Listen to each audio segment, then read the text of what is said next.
कलयुग का महामंत्र और श्री कृष्ण को जगत गुरु का सम्मान। देवर्षि नारद ने पूछा, कौन सा नाम? तब भगवान ब्रह्मा ने बताया, हरे राम राम राम हरे कृष्ण कृष्ण कृष्ण हरे हरे।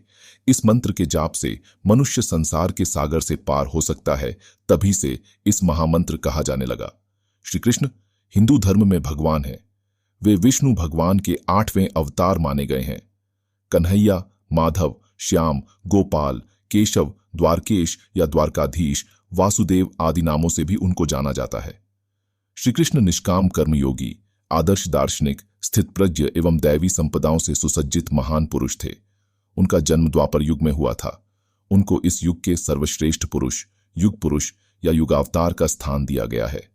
श्री कृष्ण के समकालीन महर्षि वेदव्यास द्वारा रचित श्रीमद् भागवत और महाभारत में श्री कृष्ण का चरित्र विस्तृत रूप से लिखा गया है।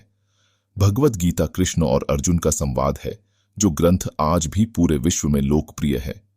इस उपदेश के लिए श्री कृष्ण को जगत गुरु का सम्मान भी दिया जाता है। श्री कृष्ण वसुदेव और देवकी की 8वीं संतान थे।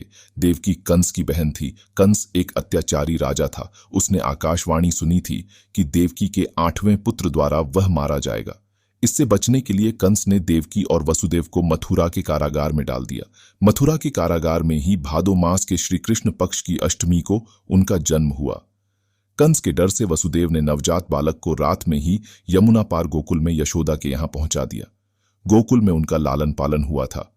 यशोदा और नंद उनके पालक माता पिता थे। बाल्यावस्था में ही उन्होंने बड़े बड़े कार्य किए जो किसी सामान्य मनुष्य के लिए संभव नहीं थे। अपने जन्म के कुछ समय बाद ही कंस द्वारा भेजी गई राक्षसी पूतना का वध किया। उसके बाद शक्टासुर, तृणावर्त आदि राक्षस का वध किया। बाद में गोकुल छोड़कर नंदगांव आ गए। वहां पर भी उन्होंने कई लीलाएं की, जिसमें गोचारण लीला, गोवर्धन लीला, रास लीला आदि मुख्य है। इसके बाद मथुरा में मामा कंस का वध किया।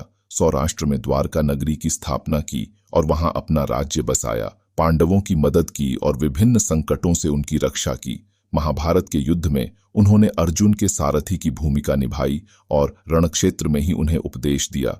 124 वर्षों के जीवन काल के बाद उन्होंने अपनी लीला समाप्त की। उनके अवतार समाप्ति के तुरंत बाद परीक्षित के राज्य का कालखंड आता है।